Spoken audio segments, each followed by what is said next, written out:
Yes, yes. Ha, ha, ha, ha, ha. Welcome in. It's Balloon Party 101 ESPN. My name's Tim McKernan. That's Jackson Burkett. This program is sponsored by Munganess St. Louis Acura, Munganess Burkhardt Alton Toyota. Here's my question to the loyal 101 ESPN listeners, the loyal Balloon Party listeners, the TMA listeners who come over, the QFTA fans, the ladies who remember me from parties in the park in my at least 3 series. What is the lead today? Now, I know that's what Jackson was going to go with for the Little Piddles, a long weekend. Short show. Thank you. But I'm legitimately curious what the audience thinks the lead is. I know what I think it is, but I don't want to bias the jury. So just text in. What do you think the lead is today? 314-399-9646. And as soon as Jackson fixes the MFing YouTube, I'll be able to see what the YouTube people are saying. It gets so tiring. It gets so tiring to come in here every day. Every day. And I want to see what Don Peepee and your mom's boyfriend say. And MD 2020. I like that hoodie, Jackson. That's what MD 2020 is saying. Thanks. What does it say? Be curious, not judgmental. Ted Lasso? Right. Mm-hmm. Needed it today. It was chilly out this morning. Tiny PV says Hookie at the Park is the lead. Hookie at the Park. Yep. Crew got for the season's the lead, according to John Gray. Disagree. You disagree that he's out for the season, or you disagree it's the lead? Never question injuries. I was taught that when I didn't go to journalism school. Nice. And your mom's boyfriend says the Draisaitl contract. Leon Draisaitl signed the contract. You expect us to give a rat's ass here in St. Louis? Oh, my God! Come on now. Torrey Krug's out for the season. What are the Blues going to do? They got cap room. Who's out there to sign? Wow. Not the lead. lead. The lead should be what Jackson's eating for lunch. That's from Hunter. Probably What's nothing. the Hunter going to get? Probably nothing. Is that right? That's how Busy. you keep that body so lithe? I have a protein bar that I eat Bells. in the morning, and then usually an early dinner. Yeah, I mean, sometimes you don't have time. And I don't What time do you eat dinner? Do you go to Grown's Cafeteria?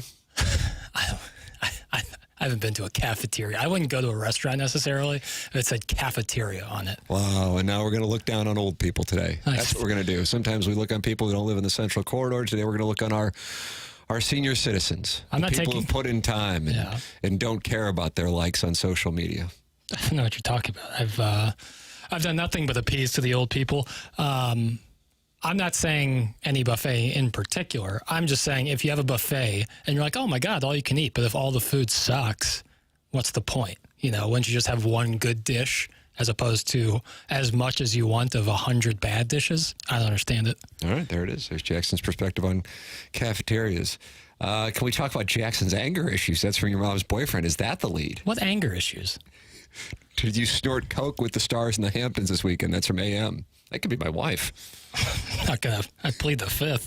I don't have anger issues. I'd like to do a social experiment where we put someone on camera for all the people to see, and all you do is ridicule nonstop, and see how they react. I guarantee it'd be different than I react. All right, text in what you think the lead is, and we'll take a gander here in the Air Comfort Service text line 314-399-9646, and obviously I'm reading the YouTube chat, 101 ESPN channel YouTube chat. All right, we got trivia at 10:45 today. Yep. How do you feel about your trivia question? Good. What's the category? College football. Nice. Yeah. 101 ESPN has your shot to score a 4-pack of tickets to next Tuesday's Budweiser Bash for the Cardinals and the Reds. It's the final Bud Bash game of the season and features a limited edition Chris Carpenter bobblehead giveaway. Text in to win those free Budweiser Bash tickets. When Jackson asks the question at 10:45, whoever sends in their answer first that is correct, you win the 4 tickets to next Tuesday's Budweiser Bash. Thanks to Budweiser for hooking us up with Budweiser Bash tickets to give away all season long. And then we got this going on this week. Each week, the Fast Lane and the Rizzuto Show are battling in the Pick'em Challenge, but sometimes they come together to just hang out and watch some football in person. You can join Riz from the Rizzuto Show and Kerry Davis this Thursday from 6:30 to 8:30 at Hot Shots St. Charles. Come watch the NFL season kickoff Thursday night. Football game, get signed up for some 101 ESPN and point giveaways, and enjoy a cold Bud Light. That's this Thursday, 6:30 to 8:30 with Kerry Davis and Riz at Hot Shots St. Charles, brought to you by Bud Light. Yeah, the Pick'em Challenge is going on at 101ESPN.com, Jackson. That's right.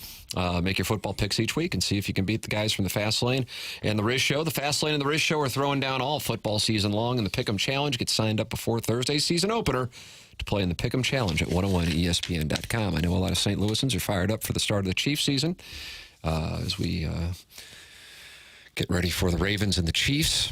Got the Packers, Jackson. What's your interest level going into the NFL season? Scale of 1 to 10. You call this honesty in media, don't you? Always have. 2. Yeah. 3.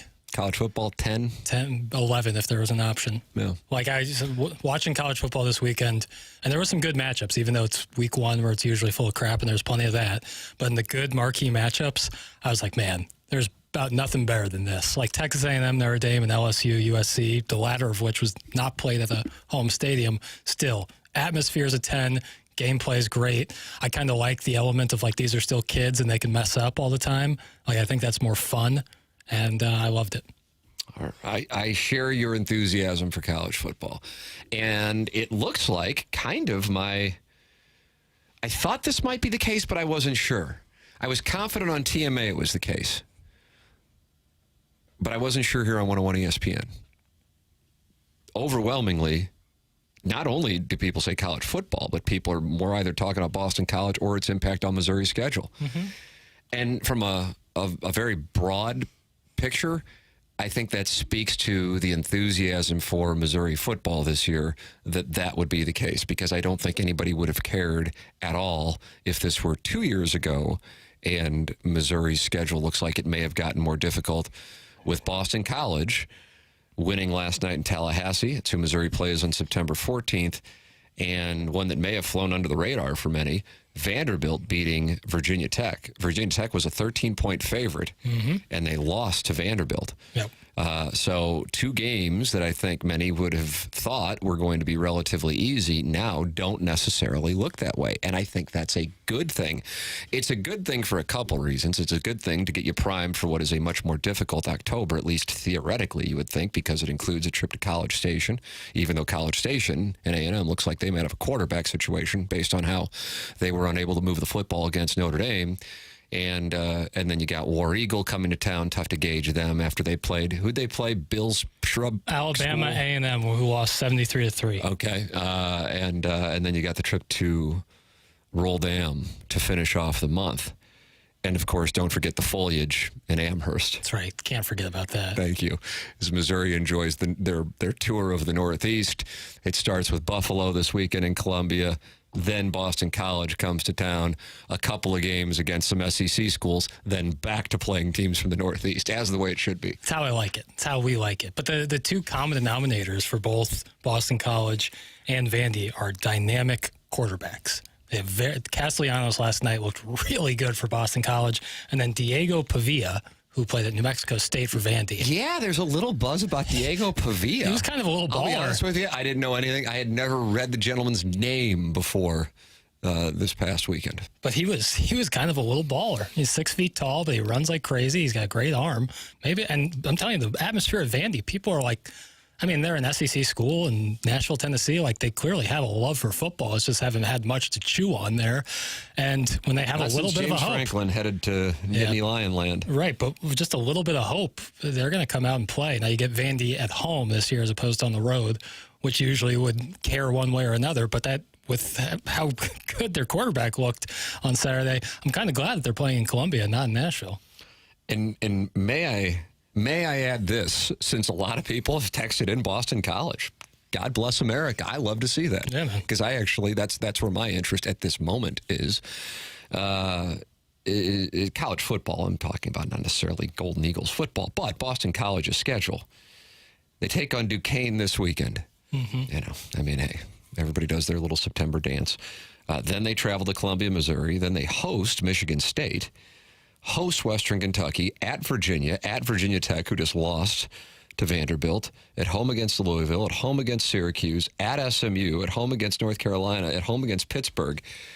Dare I say, the toughest game left, without question, actually, on the Golden Eagles schedule is in Columbia, Missouri. 100%. And it drops off substantially after that. Yeah, and the ACC is Are kind we of getting a little playoff preview in Columbia, Missouri? And now, can I go a step further and tell you this? That I think there's a chance that college football game day on ESPN is in Columbia, Missouri on September 14th. Nick Saban in front of the columns? Are you horse plowing me? Because you look at that schedule, Jackson. You got Alabama, Wisconsin. You got Georgia, Kentucky. What else do you have? Oregon, Oregon State? Colorado State. It's those are the only other matchups that could possibly. Colorado State got skull pounded by somebody. Listen, I'm not saying that they should. Sounds like you are. But ESPN loves Colorado probably because people put their eyeballs on Colorado. I'm not saying that it's like a merit-based thing, but they certainly have star power. I'll make my case for the Boston College, Missouri game. Love it. You go Georgia, Kentucky. Georgia plays at Alabama on the 28th. They play Ole Miss. They play Texas. How many times can you do Georgia? And you go, okay, about Alabama, Wisconsin. A, it's a Fox game at 11 o'clock. And B, you got Georgia, Alabama coming in 2 weeks. You're going to go that route. And plus, Alabama has plenty of other potential opportunities, including Missouri on October 26th. Mm-hmm. And Georgia, Kentucky? And we just talked about Georgia. I mean, I don't think Kentucky really is. Wouldn't move the needle for me, but I don't think. Who does it move the needle for in general? I don't even think Kentucky fans are thinking big things this year. And Oregon State? Yeah, I would They're not going to go pick to Corvallis? I would not pick Oregon State. That would not do it for me. So you got to put okay, I guess $100K down because I know that'll hit you a little bit. You make about $150,000 in passive income per hour. Right, but that's mostly under the table. So if you could keep it down. Where are they going to be? Georgia and Kentucky. You're out of your effing mind. Game's already on ESPN. I think they would, like, if too much Georgia's not in their lexicon. Missouri because it's on SEC, but SEC's an ESPN company. It certainly is. Nobody can watch ESPN right now if you have DirecTV, though. Right, which is just the same thing happened last year for Spectrum customers. It's a tradition unlike any other. Your carrier having a television situation. Yep.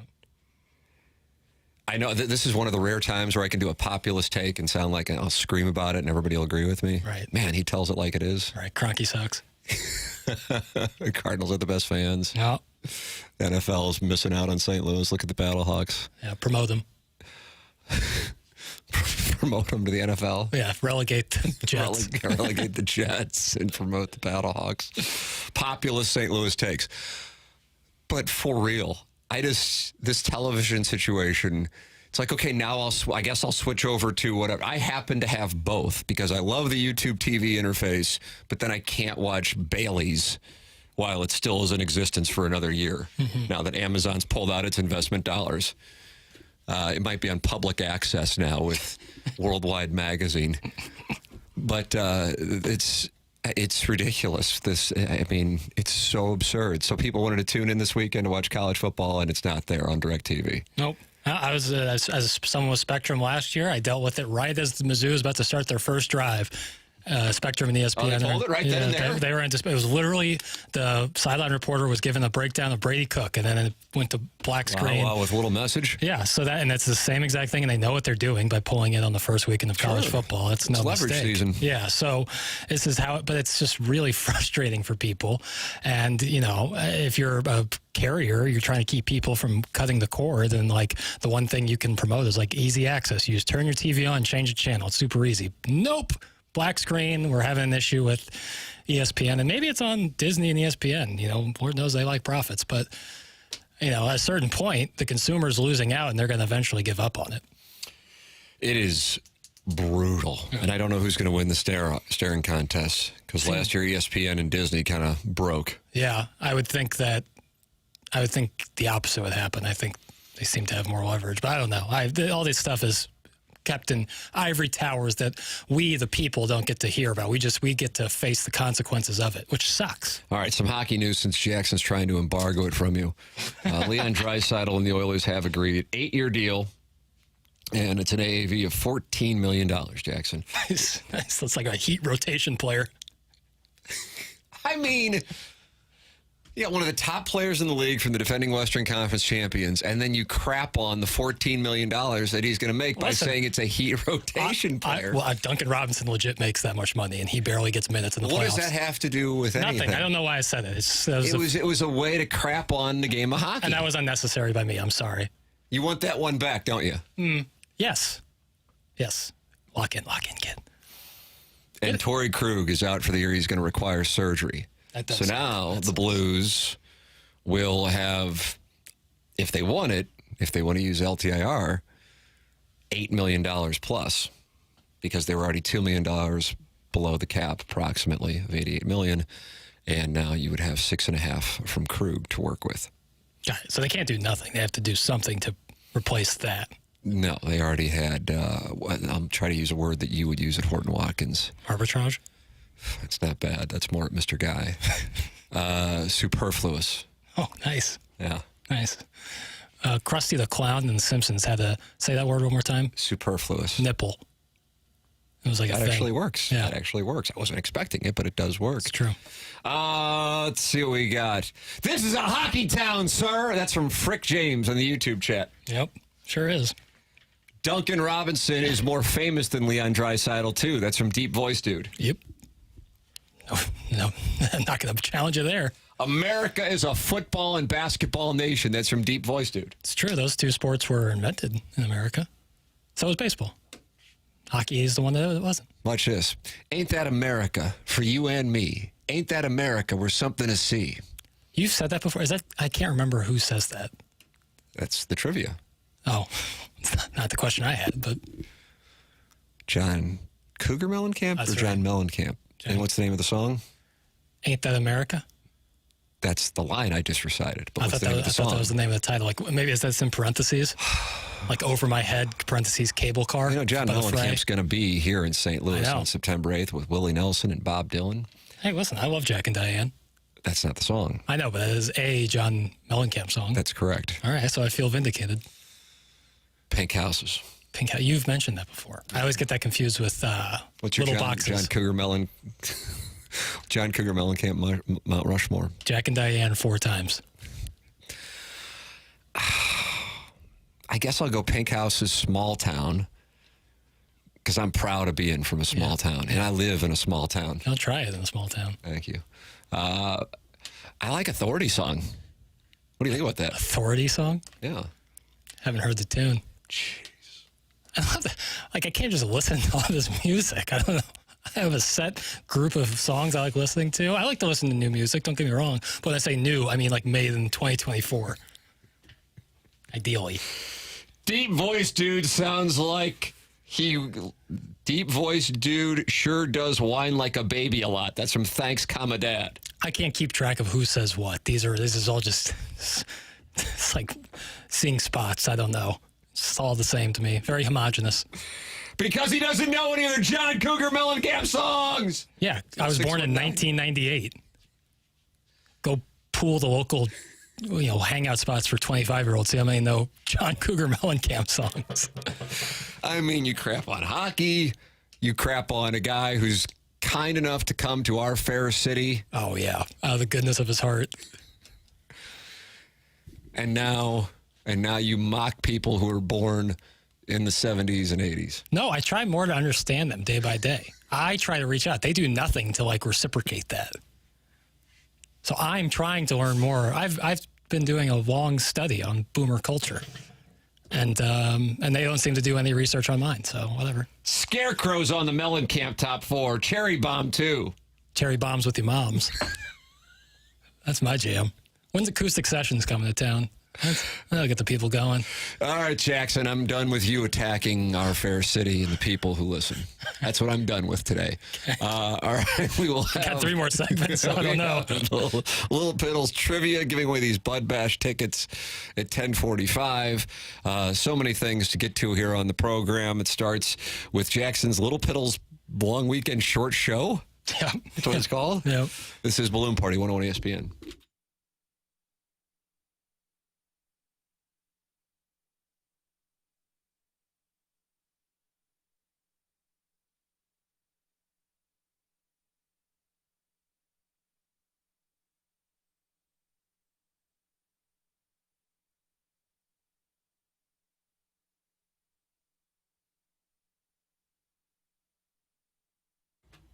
Munganess, St. Louis Acura, Munganess, Burkhardt, Alton, Toyota, the presenting sponsor of Balloon Party here on 101 ESPN and the 101 ESPN YouTube channel. Say you're looking for a new car, no problem. Here's what you can do. You don't even have to leave where you are right now. Just go to stlouisacura.com. Or you can go to altontoyota.com and go shopping for a new or pre-owned vehicle. Let's say you got a car that needs to get worked on. You're going, I didn't get it from Munganess, St. Louis Acura, Munganess, Burkhardt, Alton. That's no problem. They're going to work on it anyway. They're happy to do so in that service department with Ryan Seiberg and his team. It's Munganess, St. Louis Acura, and Munganess, Burkhardt, Alton, Toyota. You just go online at stlouisacura.com or altontoyota.com, or you can call or text a number that they have set up for our listeners, and that number is 314-252-0029. It is Munganess, St. Louis Acura, and Munganess, Burkhardt, Alton Toyota, online at stlouisacura.com and altontoyota.com.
It's Balloon Party 101 ESPN. My name is Tim McKernan. That's Jackson Burkett. Watch us on YouTube, 101 ESPN, or text in the Air Comfort Service text line if you're streaming or listening on 101 ESPN, HD1. 314-399-9646. Jackson, we're giving away Bud Bash tickets at 10:45. Jackson's trivia is college football related. That's coming up at 10:45, so be ready to text in your answer. The first one, text in the correct answer, wins 4 Bud Bash tickets to next week's game on Tuesday against the Reds. Jackson, it's time for the Little Piddles long weekend short show. Questions? In your mind, what's the biggest topic coming out of week 1 of the college football slate, and was the biggest red meat for take-smiths to pounce? Could it be the same thing? Are we in prime season for prisoner of the moment opinions? How much should one take away from week 1 of the college football season, good or bad? I think the coaching situations at Florida and Florida State are probably the ones that are going to get the most attention. And I understand it with Billy Napier. I think this will probably sound contrarian, even though I don't consider it to be contrarian. 9 months ago, Mike Norvell was deity in Tallahassee, Florida, and for Florida State alums.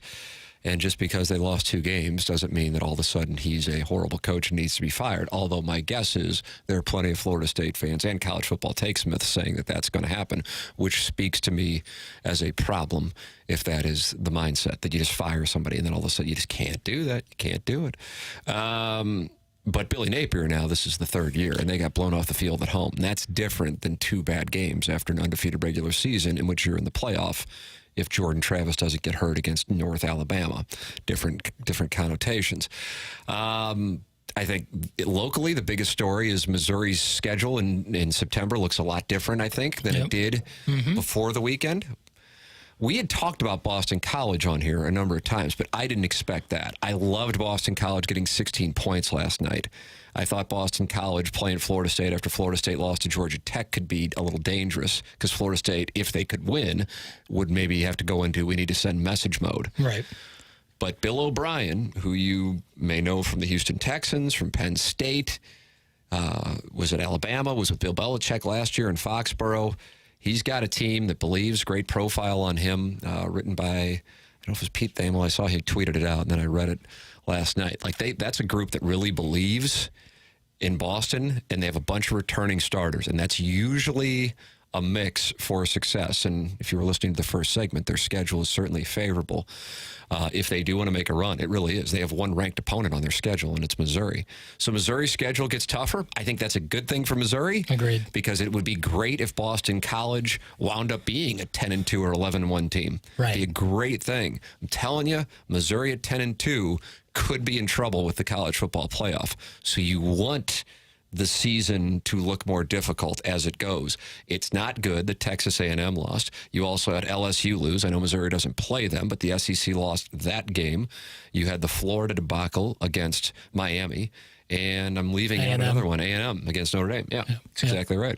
Yeah, I think not only from a resume standpoint is it good for Missouri, but if you're like playing Boston College and then being a good team, a real opponent, is like great. So you're not going into College Station, because I know we saw what Texas A&M did against Notre Dame, but we know teams get better as the season goes on for the most part. And so if I could see them making a quarterback change by the time Missouri gets there. Could be the case. Connor Weigman, while he threw up, did not throw down. Sick. But Jackson's resume real. You're hearing it live on the air. Right. Missouri's resume could get better, so will mine. But also, like, playing a really good opponent earlier in the season, both of them at home with Boston College and Vanderbilt, if those two teams are as good as we think that they can be, I think that's great, because you're going into College Station already having pretty much tested. Like, you're playing a bye week in between there. Like, yeah, playing 4 or 5 cupcake games, I don't think serves you all that well when you finally go onto a road SEC opponent. But if you're playing teams that are good, who've shown they've beaten top 25 teams, I think that's a great thing. I think you're going into it a little more tested, a little bit more seasoned, especially for a lot of transfers that Missouri has, like, to get that kind of experience. I think is great, and it helps the resume, especially if Boston College can. Well, I mean, the ACC is pretty open. Clemson and Florida State might just be rough weekend for the ACC. Minus Miami. Miami might be NC sick. State kind of had to bob and weave with something called WC Fields has a university. WC Fields, yeah, they just got a university. It's great for WC. Yeah. Did you see the Miami players yelling at the recruits for Florida saying, "Come to Miami"? And the kids are all laughing. I imagine Billy Napier's like, this couldn't have gone any worse. Yeah. The Miami players are screaming, "Come to Miami, we run Florida." And all the recruits are like dapping them up. It was brutal for the Gators. Yeah, big week for South Florida, not so much for up in Gainesville and Tallahassee. Jackson, what's your next question? Let's go Cardinals, Lee. All right. Well, the Cardinals had an up and down long weekend, win a series in New York and lose the opener against the Brew Crew. Sunday's game was about as good as it gets for the Cardinals' future. Is that the theme? Is that theme something that the Cardinal fans can embrace if the Cardinals front office run with a younger core going forward? No, because that would be accepting light hand play, and that's not what this program is about. Never has been, as a matter of fact. Mm-hmm. That would be playing. Are you playing the fiddle while Rome is burning? Or are you playing the violin? Me? I'm playing the fiddle, because Midwest. Well, this was Rome. Oh. Still the fiddle. I bring my Midwestern folksy demeanor. Italy. Yeah. Yeah, I mean, nice story. bottom line is problems. And we were debating how many games the Cardinals, of their 24 left, they would have to win to get a wild card spot. Mm-hmm. The consensus is 18. Yeah, 18 and 18 gets you to 87. Yeah. 18 gets you to 87. So that means you're going 18 and 6 the rest of the way. And the issue is, what have you seen? Right. That they I don't even know if they're really even thinking about it. I know. Based on who's going out there and playing. They're saying Walker's going to play every day, which I think is great. I agree with. Yeah. I love that. I agree. But it sounds like they're looking toward next year as it is. And honestly, I don't blame them, I should say. Because the Braves are already at 74 and they have 25 games left. So if the Braves were to win 12 games and lose 13, they're at 86. Yeah. Gives you an idea. So the Cardinals, we're just laying out the math for you here. Yeah. The Cardinals can go 18 and 6, and then the Braves have to play below 500. Yep. And then the Cardinals pass the Braves. That's the math. Yep. The Mets are now a half game back of the Braves if they have won 5 in a row, and they have 24 games left. They're 74 and 64. Yeah, you just can't lose games. Like the game you won Saturday for the Cardinals in New York. Great game to win. Those are the games that the Jordan Walker 5-hit game. Yeah, Sunday. That was great. You can't ever lose games like that for this run. Like if your 6 losses are getting blown out like you did yesterday against the Brewers, so be it. But in close games, you have to win every single close game. You can't have days where the offense just throws up a goose egg. And you can't have a starting pitcher get out and get shelled. I'm not saying Palante, he certainly had some external factors going on in his start yesterday, but that can't happen. If you're going to go 18 and 6 and make a run, and I just don't think that's going to happen, and I think that's okay. I think that's the situation that's been dealt to the Cardinals. And you accept failure. That's what you just said. I think that's okay. I'm saying it's okay to just... I love a low bar. That's what you just said. And then you crapped on John Cougar Mellencamp and the Edmonton Oilers and brought up Duncan Robinson. I feel like Scott Rowland right now getting burnt by the Philly media. I'm just playing back the first segment. I'm sure the person in Philly said the same thing. Present the stenographer. Yeah, bring him in. Where's the stenographer? That's a brutal job. God, could you imagine having to write every word spoken? Now Jackson's career shaming. No, I commend those people. Holy hell, I couldn't imagine trying to do that. You just described, and let me read it from the court stenographer, her job is a brutal job. Yeah, to write that. I just read it. Well, you've gendered it. That job is a hard job, and I think that typing... Well, you called it a his job first, and then I always like to balance it out. Ah, okay. You're the great balancer. The great balancer. Here's what Ken Rosenthal wrote about the Cardinals in a front office change. He says most teams are not likely to make front office changes of the teams that have had bad years. The Cardinals face the possibility of finishing with losing records in back-to-back full seasons for the first time since 58-59. That's right, 1958-59. Their loss of 561 fans per game in attendance is the second largest in the sport, behind only that of the Mets. The growing apathy in St. Louis was especially apparent during a late August series against the Brewers when attendance twice dropped below 30,000 for the first time since Busch Stadium 3 opened in 2006. All that seemingly should compel owner Bill DeWitt Jr. to orchestrate a graceful exit for President of Baseball Operations John Mozeliak, the game's second longest tenured lead executive. Such a move would enable DeWitt to elevate former Red Sox exec Chaim Bloom, who joined the club as an advisor this season, or make an outside hire. But here's the thing. Mozeliak has publicly acknowledged his desire to step back from day-to-day responsibilities when his contract expires at the end of the 25 season. And DeWitt is not the type to push things along when fans continue to flock to Ballpark Village, and attendance at Busch Stadium, even in decline, remains the 7th highest in the sport. The overall premise of Rosenthal's article on The Athletic is the following. When financial success is attainable, without on-field success, why rock the boat? So there you go. And he doesn't just talk about the Cardinals. He talks about the Pirates, the Giants, the Blue Jays, the Cincinnati Reds as well. So there you go. He does not expect the Cardinals to make a change. I am going to disagree. I cannot imagine they roll this out again. Do you think they will? I cannot imagine that they roll this out again. So if you're saying... John Mozeliak and Ali Marmol will not be in these roles when opening day in 2025 rolls around. I think both will be. I think you're wrong. How much you want to bet? I hope I'm wrong. God, I hope I'm wrong. Certainly on Mozeliak. That's fine. Let's not distract from the bet. How much are we betting? Can we parlay it with College game day being at Kentucky? Sure. Okay. dumbass wants to parlay, I'm not going to turn him down. Yeah, I'll do both of those 10, but I went 3-1 odds. 3-1 odds, $10? Yeah. All right, fair enough. Sweet. Boy, God, I mean, you just might as well Venmo the $10. Might as well Venmo me the 30. This is the Cardinals we're talking about here. I just don't see it. I just can't imagine. I think they finally are aware. Okay. I hope you're right. This would be at $10. I'm happy to lose. All right, fair enough. The bet has been booked. All right, Jackson, we've got this trivia contest. Bud Bash tickets for next Tuesday's game. Jackson's question is college football related. It's coming up at 10:45. This is Balloon Party 101 ESPN.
This is Action Jackson with a Sports Center update.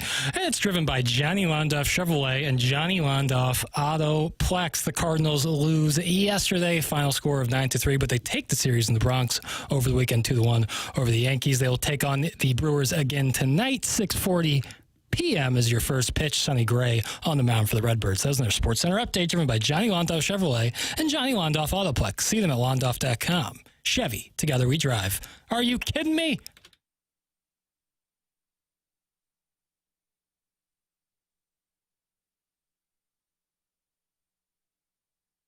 All right, Jackson, this is it. Trivia time. 4 Bud Bash tickets on the line. The first person to text in here to Balloon Party 101 ESPN, 314-399-9646, Air Comfort Service text line, receives the 4 Bud Bash tickets to next Tuesday's Cardinals-Reds game. Jackson Burkett is our game show host. He has a question today regarding college football. The first person who texts in the correct answer wins the tickets. Ladies and gentlemen, it's my pleasure to present to you from Ladue, Horton Watkins, Jackson Bennett Burkett. All right, for this, I need the first and last name of this coach. I need the first and last name of this coach. Just the last name will not get you the tickets. This legendary coach invented the split T offense. What is the name of that coach? Wow. I think people will get this pretty quickly. But it's a fun little fact. All right, Jackson? This legendary coach invented the split T offense. I'm taking a look at the Air Comfort Service text inbox. Les Miles is incorrect. Les Miles is wrong. Now, he did eat grass, which was cool. John Mellencamp also wrong. There it is. 686 gets it. The answer, Don Farrow. Oh, Farrow Field, where the Buffalo Bulls will attempt to shock the world on Saturday night. Someone said Dan Devine, and then someone said David Lee Roth. Did David Lee Roth come out with Sammy Hagar on Saturday? Tim? Yes, he did. He did? He did. So I would have lost that bet. Yeah, my buddy was at the show, and he was texting me some videos. Yeah. I'm glad I didn't make that bet. What do you do, Panama? Panama? Like the hat? Like a Panama hat?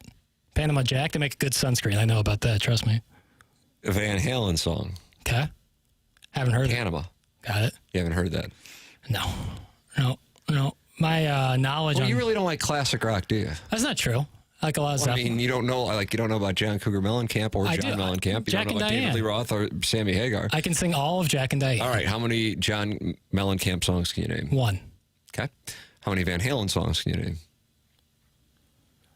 How many can I recognize different than how many can I name? Because name is 0. Well, tomorrow we'll do recognize, but today we'll do name. 0. But if you play the song, I could recognize. I mean, you got Panama because I just gave it to you. Okay, no Panama. Is Schools Out There song? Or is that was Alice Cooper. He was on Sunday night. Got it.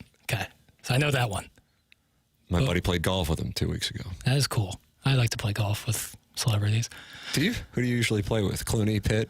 Yeah, Clooney and Pitt. Clooney is like he says he's a 7, but he's more like a 4. Oh, he's a sandbagger? Silver Fox. More ways than one. Yeah, I don't think I could name any other Van Halen songs. Sorry. Jackson needs to go to music school. That's from Graybeard in the YouTube chat. Yeah, well, bigger fish to fry, frankly. Don Farrow is the answer. So I saw someone text that in. If you text in Don Farrow, keep your phone on tight. All right, there you go. Don Farrow. It's a real big bonus to those who play College Football 25, the video game, because every time Mizzou runs on the field, they go, and Farrow Field, home of the split T. The Godfather, named after Don Farrow, Godfather of the Split T is what they call him. Are you still playing that game regularly? You better believe it. And do you lead Missouri? Yeah. Yep. How are you guys doing? I've only played the Murray State game, which is like a fake school you play because they don't have Murray State in the game. Oh, what's the name of the school? It's like FCS Southeast or something. The Pandas. So you take care of them. And then Buffalo. And then Buffalo comes to town. Yeah. I've played a lot of different iterations of it, so I love it. It's really fun, especially when college football's on. You're like, oh, I just watched a college football game. I'm like, I'm going to play 1 to 10 stars. How many are we giving? 7. Wow. 7. I would have thought it'd be higher than that. A lot of bugs. Really? A lot of they fixed most of them, but there was a lot of bugs, and they didn't like the game modes. They didn't put much love into it. What do you mean they didn't put much love to? What do you mean game modes? They brought back the game, which is great, but that's basically all they did. They didn't like add any new elements to I thought it. you could like recruit and Yeah, you could have done that. It's more intricate now, but there's no like cutscenes or anything. It's kind of lame, but it's fun. It just gets boring after a while because there's nothing like new. It becomes formulaic. The game itself is really fun to play, but like the accoutrement. you want to be able to run a program. Like, yeah, I wouldn't mind like going to a press conference and answering questions. Like, we're not going to talk about the same things again. Like what Brian Kelly did. Right. Or Dabo Sweeney and blame everybody else for your problems. Right. The world's changing. Wah. Does your girlfriend watch while you like handle these press conferences on PlayStation 5? No. The controller goes away when she comes over. Although she's played it a couple of times. She's not bad. I think it would be a huge turn on if she saw you like trying to recruit a fake high schooler onto your video game team. And like I fake grind with him and do like the Batman dance with him. What did Brian Kelly think he was going to do with that video? He's doing the Batman dance from the 60s, thinking that's going to recruit some 17-year-old grinding on from Shreveport. A 17-year-old gentleman. I just won't do it. All right, Jackson, we got one segment left, the balloon party for today. Then BK and Ferrario come in. The program is called Balloon Party. It's presented to you by Munganess, St. Louis Acura, Munganess, Burkhardt, Alton Toyota.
Yes.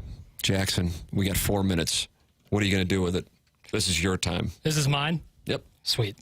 The most interesting thing I've been seeing this weekend was there was a FSU fan account, Florida State fan account, who said, if we lose to Boston College, I will eat dog poop, and I'm editing on the fly, out of a cup with a spoon. Okay. He said that. People glommed onto it. I don't think he thought it was going to get much traction, but boy, how'd he did it ever. They lost to BC. He has now deleted his account. He's deleted his account. And people are out there scouring the internet for this guy. Scott Van Pelt mentioned it on SportsCenter. I saw Scott Van Pelt mention it. I was watching Scott Van Pelt this morning. And this could be a major win for people who think they can be anonymous on Twitter and say whatever they want. You're pro-doxing. I'm not pro-doxing. I don't think this is doxing. No, it wouldn't be doxing if you don't publicly share who this person is. However, it would be holding them accountable for saying something. So you think this guy is going to be able to escape without his name being out there? I hope so, for his sake. I don't like doxing. Well, then how are they going to track him down without his name being out there? If the person who tracked him down found out and didn't share the name, but found out the person, they could theoretically do they would have to show their face. What % of likelihood are you assigning to this outcome? Not very, but I don't like doxing, but I also don't like people saying whatever they want on Twitter or social media platforms. Well, I agree, but he wasn't necessarily like attacking anybody. He was saying he would enjoy the... Damn right, and he's going to... The dog... Crap. Thank you. And he's going to have to eat it. Like, there's no ifs, ands, or buts about it. Is this your kink? No. And you're just like mad that No. Flaccid as the day is long. This is pure. This guy said something. Jackson saying he is flaccid as the day is long. There's been a million little anonymous Twitter accounts called me bald or pale, and they get the Scott for this guy. And you want to dox these people? I don't want to dox anybody. I just want this guy to eat the dog crap. That's it. You said you're going to do something, say it. A man is only as good as his word. And so how are they tracking this guy down? What's the investigation? I don't know how they're doing it, but this guy at Barstool... in a parking garage in Washington, D.C. Deep throat, notwithstanding. Big segment for me. Jack Mack from Barstool's found him. Yes, Jack Mack. Or the 314. He's doing the Lord's work. He's doing the Lord's work. He's found out this person. He hasn't doxed him, but... They got to figure out a way. So the gentleman is going to enjoy a taste. He should absolutely have to. I'm not saying I want to watch that, but the person, you can't just say anything and then not be held accountable. Like, if I lose this bet, I'm going to pay you $10. I don't get to just be like, see you guys next year. I was a fake account. No. And I'll pay you $30. I know, because you're a man of your word. And $30 for a meat and potatoes guy. Right. It's ramen season for your family. Thank you very much. Right. Boys, let me explain to you the dangers of gambling. Yeah, you know what sawdust tastes like? We're going to have to stretch this pork shoulder out. Yep. Your Italian-American wife, mother. Right. We made a bad bet. Yep. With a baron of 1 hour midday radio. I'm like John D. Rockefeller. I take a Zeppelin and I throw dollar bills down to the peasants. Andrew Carnegie. So you are excited that you're going to get to watch video of this man eating fecal matter. I'm excited that for once the people who sounds like a kink. I'm just telling you. And I'm not going to kink shame. It's just like, I just don't know if I'm that upset about it. An anonymous guy just tweeting out to the ether that he would eat crap if Boston College won, and you're like, I want to make sure this guy's held accountable. Absolutely. This is a matter of principle. It's less. He could be saying I eat a bowl of Fruit Loops. I don't care. You just has to be held accountable. You can't just delete your account after the fact. It's about accountability for each and every one of us. By the way, every time Jackson bangs on the council like he did last segment, talking about Brian Kelly when he was banging on the table, the camera apparently spun upside down, and I was upside down. Yeah, you were inverted. Yeah, nice. Yeah, much like taller. Denzel in Flight. Ooh, nice. All right, well, Jackson hopefully gets his kinks fulfilled this afternoon, and we'll come back with audio of the Florida State fan enjoying his treat. BK and Ferrario are coming up next. For Jackson Bennett Burkett, I'm Tim McKernan. This has been Balloon Party, driven by Mung & S, St. Louis Acura, Mung & S, Burkhardt, Alton Toyota.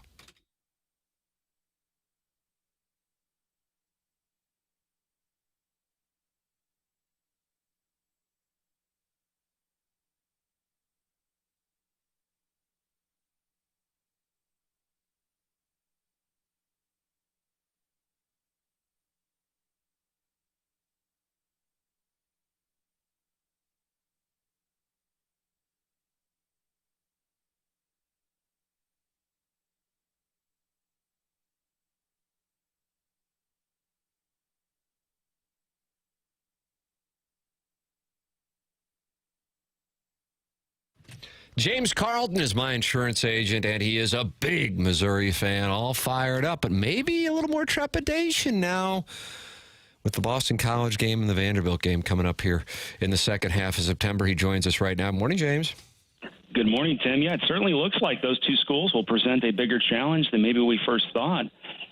Yeah, I mean, I'm telling you, Boston College, 16-point underdog, doing work last night in Tallahassee. Sitting on the ball. They could have run up the score, too. Yeah, they absolutely could have. And isn't college football great? Yes. And isn't it great to have a local team that is going to compete ideally every Saturday this fall? You better believe and we want it, to keep that we want to keep that momentum going. And all we ask your listeners to do is if you give us a chance to quote your home, your auto, or your life insurance, we're going to donate to NIL on your behalf. So it's a win-win. If we can save you a lot of money, that's obviously a win. But either way, we're going to help donate to the local university to help them continue to compete in the SEC. 314-961-4800 or go online at carltoninsurance.net. There it is.